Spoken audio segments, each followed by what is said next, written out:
এখানেই আমায় আটকে রেখেছিল। এখানে এমন তো কিছু পাবেই যাতে করে কিডন্যাপারদেরকে ধরতে পারি।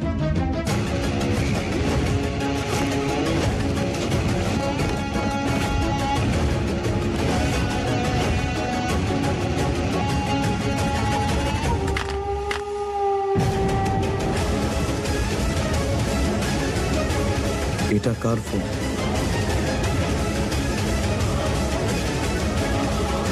এতগুলো মিস কল একটা নাম্বার থেকে? এই নাম্বারটা কার হতে পারে? খোঁজ নিতে হবে।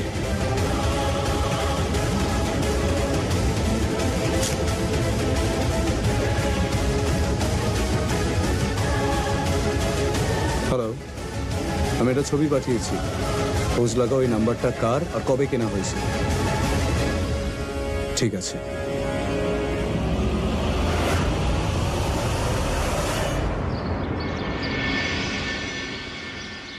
দেখুন স্যার, আপনার সঙ্গে আমরা কাজ করতেই চাই না। এভাবে চলতে পারে না স্যার। এইভাবে কিন্তু চলতে পারে না স্যার। এসব কি হচ্ছে বাবা? এনারা হলেন আমাদের ভেন্ডার্স। ওনারা আমার সঙ্গে কাজ করতে চাইছেন না। সমস্ত অর্ডার ক্যান্সেল করেছি। কিন্তু কেন? দেখতে থাক ছন্দ, নিজের গলায় দড়ি সবাই এমনি পড়ে বসে আছে। নিজে থেকেই ওরা জেল থেকে অজয়কে বার করবে। অজয়ের জন্য? আপনারা একজনের জন্য এটা কিভাবে করতে পারেন? কারণ এটা হতেই পারে না। আর বাড়ির লোকের কোনো সাহায্য ছাড়া আপনার ভাই এই জঘন্য কাজটা করতেই পারে না। মহিলারা তো দেবী মায়ের রূপ হয়। যা হয়েছে তার জন্য আপনাদের পরিবারের প্রত্যেকেই দায়ী। আর শাস্তিও সবাই পাবেন।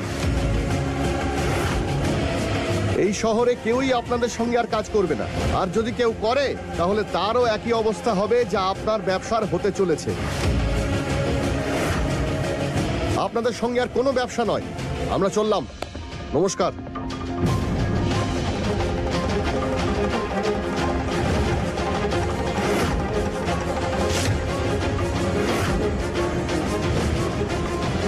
আমাদের মধ্যে কেউ আপনার সঙ্গে কাজ করবে না। করব না, করব না। আমাদের মধ্যে কেউ আপনার সঙ্গে কাজ করবে না। করব না, করব না। আমাদের মধ্যে কেউ আপনার সঙ্গে কাজ করবে না। করব না, করব না। আমাদের মধ্যে কেউ আপনার সঙ্গে কাজ করবে না। করব না, করব না। আমাদের ব্যবসার যত বড়ই ক্ষতি হোক, কিন্তু আপনার সঙ্গে কোনো কাজ করব না, আর কোনো সম্পর্ক রাখবো না। হ্যাঁ হ্যাঁ, রাখবো না, রাখবো না।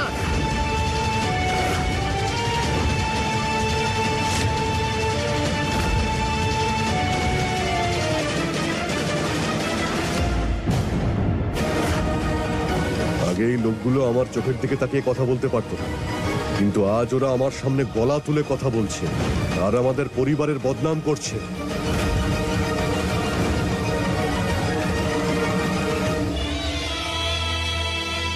আপনাদের বাড়ির সঙ্গে আমাদের গ্রাম তো ছাড়ুন, আশেপাশের গ্রামগুলোর কেউই কোনোদিনও কোনো সম্পর্ক রাখবে না। রাখবো না, রাখবো না, রাখবো না, রাখবো না, রাখবো না, রাখবো না, রাখবো না, রাখবো না।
আমি একটু তীর্থে গেলাম যেই, তুমি তো আমার সম্মানে শ্রাদ্ধ করে দিলে।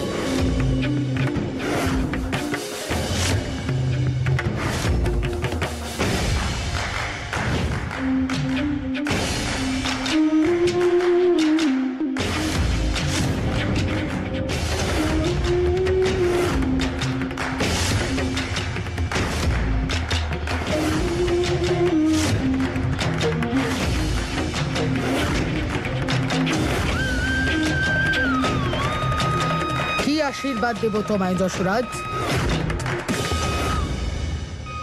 বলো, বলো কি আশীর্বাদ দেব তোমায়? যে তুমি খুব ভালো করেছো, যে আমার আর আমার পূর্বপুরুষদের সম্মান ধুলোয় মিশিয়ে দিয়েছো, গোটা পৃথিবীর সামনে আমায় লজ্জিত করেছো। যে পরিবারের সামনে কেউ মুখ তুলে তাকাতে পারেনি, আজ সেই পরিবারের বিপক্ষে সবাই দাঁড়িয়েছে।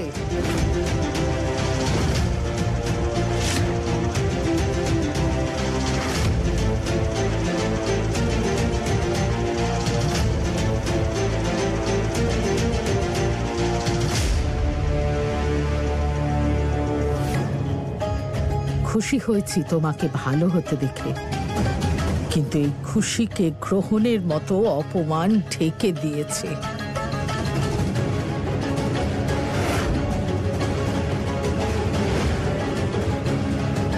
এই বুড়িটা আবার কোথা থেকে ফিরে এলো, আর যদি এসেও থাকে কেন?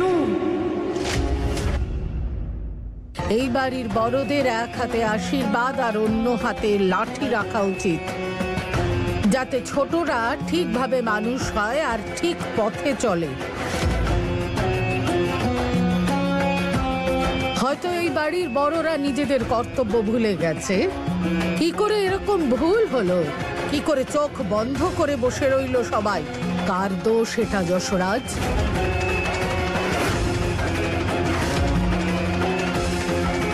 আমি তীর্থযাত্রার মধ্যে এখানকার অবস্থা জানতে পারলাম, তাই তীর্থযাত্রা ছেড়ে আমায় তাড়াতাড়ি এখানে ফিরে আসতে হলো।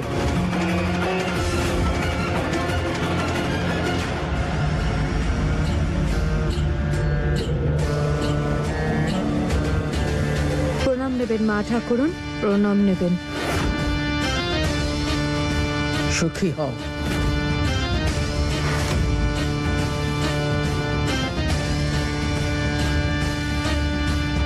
তোমাদের পূর্বপুরুষদের জিজ্ঞেস করো যে বড় বাড়ির মানেটা কি।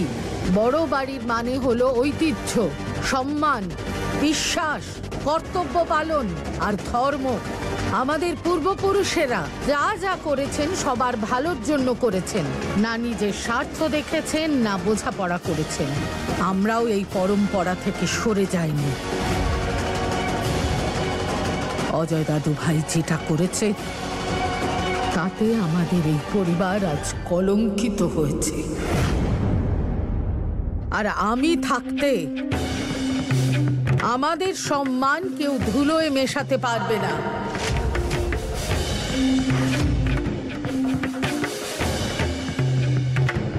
দুর্ভাগ্যবশত রক্তের সম্পর্ক আছে, কিন্তু আমাদের এই সম্পত্তি আর ব্যবসার অংশীদার সে হবে না।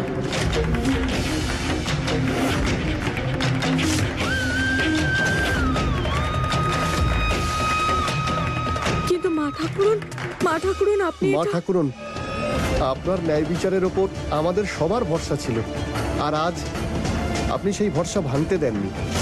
এই কারণের জন্যই আজও আপনাদের এই পরিবারের ওপর আমাদের মনের সম্পূর্ণ শ্রদ্ধা রয়েছে, আর সেই শ্রদ্ধা আজ আরো বেড়ে গেল। আপন হোক বা পর, আপনি সবসময় ন্যায় বিচার করেছেন। মা ঠাকুরন, আপনি সত্যি আমাদের কাছে পরম শ্রদ্ধেয়। মা ঠাকুরনের জয়, মা ঠাকুরনের জয়, মা ঠাকুরনের জয়, মা ঠাকুরনের জয়, মা ঠাকুরনের জয়, মা ঠাকুরনের জয়, মা ঠাকুরনের জয়, মা ঠাকুরনের জয়, মা ঠাকুরনের জয়, মা ঠাকুরনের জয়, মা ঠাকুরনের জয়, মা ঠাকুরনের। অজয় বাবাকে বার করাটা তো আগে মুশকিল ছিল, এখন তো দেখছি সবটা অসম্ভব হয়ে যাচ্ছে। অজয় বাবাকে বাইরে বার করার জন্য হয় ওনার পায়ে ধরতে হবে, আর না হলে ওনাকে শেষ করে দিতে হবে।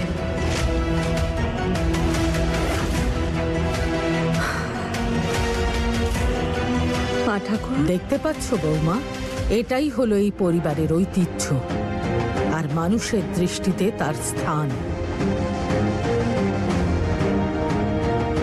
আর আমি আমার এই পরিবারের ঐতিহ্য ধুলোয় মেশানোর অধিকার কাউকেই দেব না। আমি মানছি যে সত্যি ভুল হয়েছে, অজয় বাবা অনেক বড় ভুল করেছে, কিন্তু মা ঠাকুর, অজয় বাবাও তো এই বাড়িরই সন্তান। হ্যাঁ, সেই জন্যই তো এই ভুলটা আরো বড়,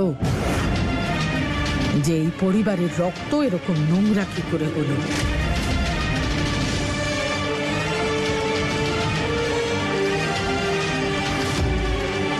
অজয় দাদু ভাই যেটা করেছে সেটা শুধু ওরই নয়, সেটা ওর পাশাপাশি তোমার সংস্কারেরও হার।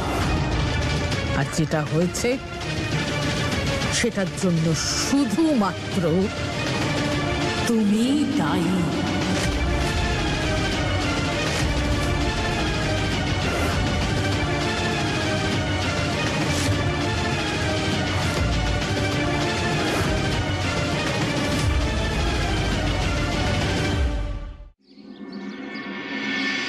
ওই নাম্বারটার কোনো খোঁজ পেলে?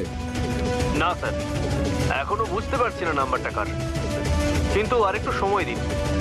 আমরা যেভাবেই হোক খুঁজে বের করবই যে এই নাম্বারটা কার নামে রেজিস্টার করা, আর অপরাধীকে আপনার সামনে আনবো।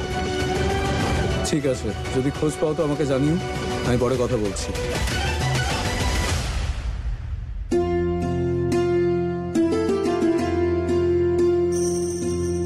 ফুল, আমি হেল্প করি? ফুল,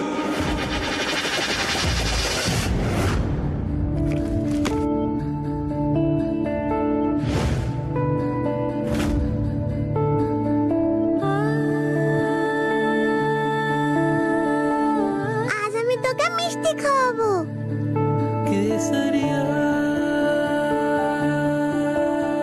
কাকু আর কাকিমনে লাইট কেন পড়েছে? এটা তো দেওয়ালে লাগানো হয়, তাই না? এগুলো তো জ্বলছেও না।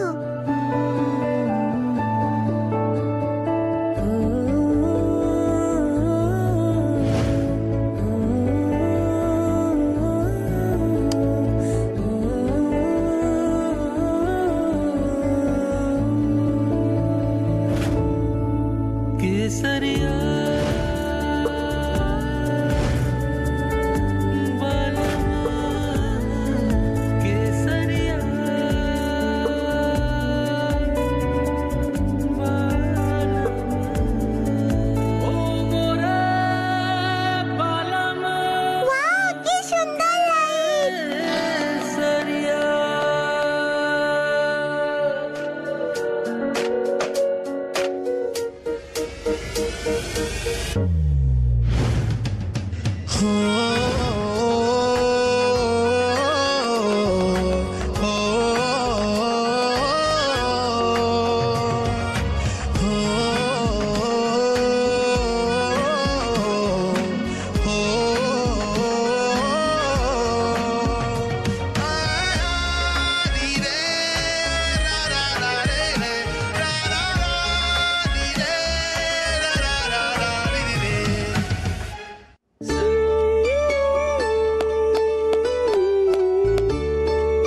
আচ্ছা, এদিকে এসো। তোমার এত ভালো লেগেছে যখন, তোমার ঘরের যে দরজাটা ওখানে লাগিয়ে দেবো, কেমন?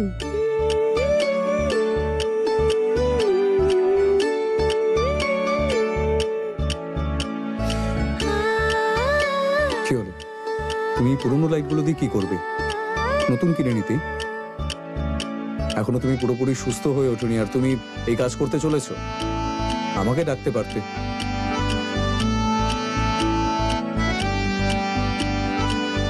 কি হলো, আজকে আর কথার উত্তর দিচ্ছ না যে? না, আমার আপনার সাহায্যের প্রয়োজন নেই। প্রত্যেকবার আপনাকে ডাকলেই আপনাকে আমি নাও পেতে পারি। তুমি প্রথম কোনো মানুষ যে ভাবে যে আমি কোনো কাজের নই।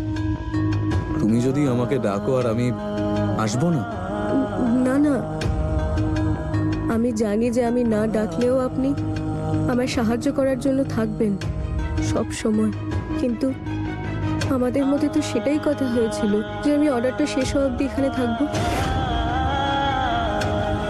আর তারপর আমি আমার মামার বাড়িতে চলে যাব। আর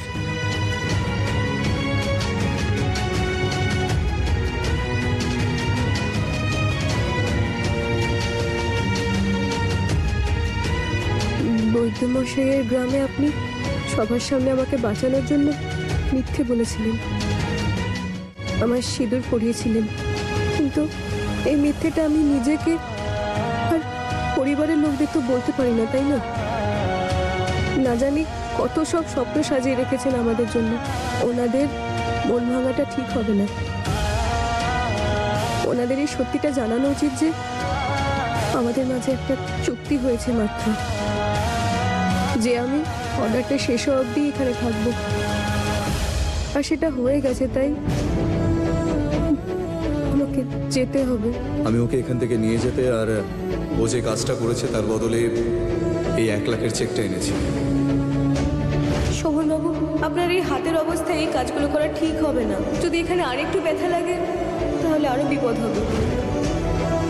যে আমি অর্ডারটা শেষ হওয়া অবধি এখানে থাকবো, অর্ডারটা শেষও হয়ে যাবে, আর যখনই আমি তার জন্য টাকা পেয়ে যাব আমি এই বাড়ি ছেড়ে চলে যাব।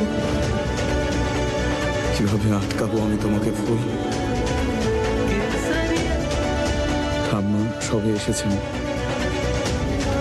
আমি কোনো সঠিক সময় হলে তোমাকে বলবো। তারপর যতক্ষণ থাকবো ততই কষ্ট হবে ওনাদেরই।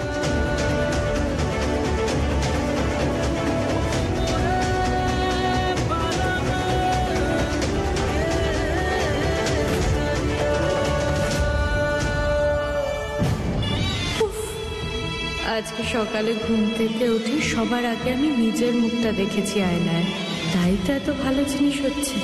আমার জীবনটাই শেষ করে দিচ্ছিল দুজন মিলে, এবার ওদের দুজনের জীবন শেষ করবো আমি। নিজেরাই গলায় দড়ি পরে দড়িটা আমার হাতে ধরিয়ে দিয়েছে ওরা।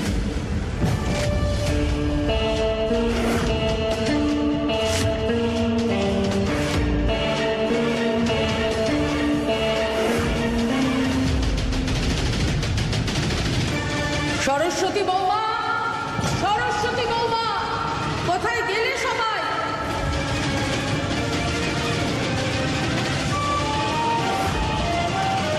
হে ভগবান, উনি কি সব শুনে ফেলেছেন নাকি? উনি আবার সবাইকে বলে না দেন। মা ঠাকুরন সবাইকে নিচে ডাকছে। কি হলো মা, কেন এত চিৎকার করছো? মা ঠাকুরন সব ঠিক আছে? ঠিক নেই, সেই জন্যেই তো তোমাদের সবাইকে ডেকেছি। যেটা ভুল হয়েছে সেটাকে ঠিক করতে হবে। আমি বাড়ির বাইরে যেই গেছি, হয়তো এই বাড়ির আবহাওয়াটা যেন বদলে গেছে, সেই জন্যই তো নিয়ম কানুন পালন করা সবাই ভুলে গেছে। কি বলছেন আপনি মা ঠাকুরন? কোন নিয়মের কথা বলছেন? তুমি এই বাড়ির ছোট বউ না সরোজ বৌমা? তাহলে কি এত বছর বাদেও তোমাকে বুঝিয়ে বলতে হবে যে কোন নিয়মটা আছে আর কোনটা ভুলে গেছো? ক্ষমা করবেন মা ঠাকুরন, ওই আসলে বেশ কিছুদিন ধরে এই বাড়িতে যা কিছু হচ্ছে, আর তারপর অজয় বাবার সাথে শুভ কাজে দেবদেবীর নাম করতে হয়, দানবের নয়।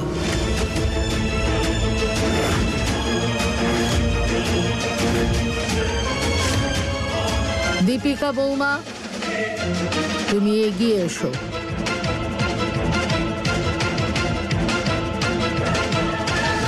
তোমার আঁচলটা পাতো।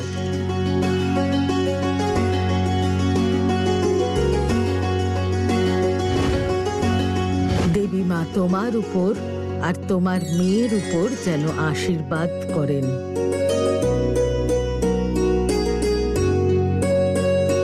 সুখী হও।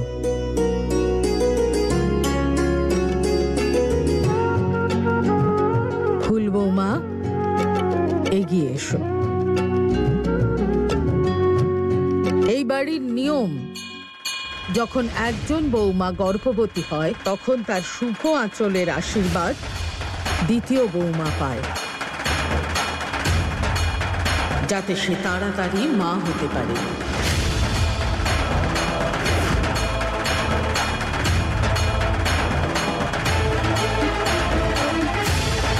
দীপিকা বৌমা, এবার তুমি তোমার আঁচল ফুল বৌমাকে দিয়ে দাও। হ্যাঁ মা ঠাকুরন।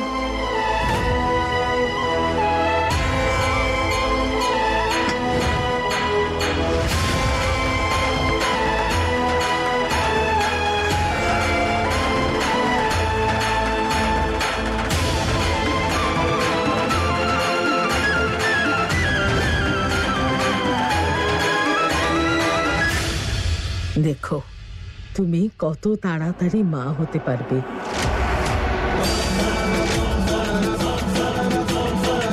শোভন দাদু ভাইয়ের চিহ্ন তোমার কোলে খুব তাড়াতাড়ি আসবে।